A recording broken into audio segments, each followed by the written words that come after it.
Hey guys, welcome from the casa here in Arizona. It's beautiful grilling weather. I think we're at 96 today. And we're gonna make some salsa verde. So come along on the barbecue. I grill up, put them in the blender, and enjoy some chips and salsa.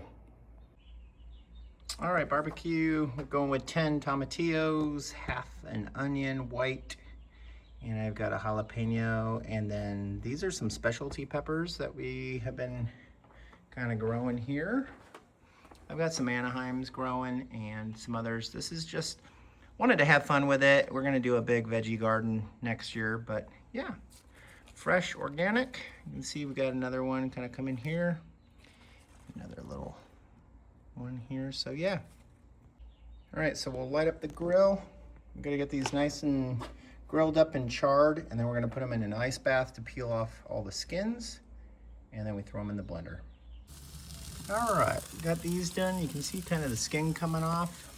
Just grilling up the rest. You wanna kind of get them just like that guy, and we'll take them up and hold them in a bowl. These, you can still see they're darker green. You wanna make sure you get that gone because they're not cooked all the way.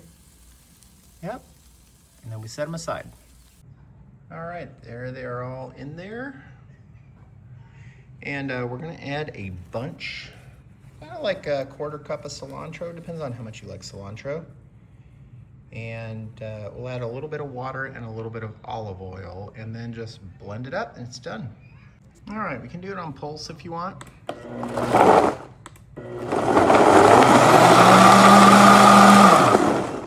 Like to do the big stuff first, let it settle. Some people like their salsa verde a little different. It's looking good. All right, there it is. Makes a nice little bowl. It's got the perfect heat, doesn't linger long. You can see a little bit thin. I added maybe about 1/2 cup of water, and we did a pinch of sea salt too. But yeah, cheers, thanks for watching. I hope you make some at home and enjoy this beautiful salsa verde.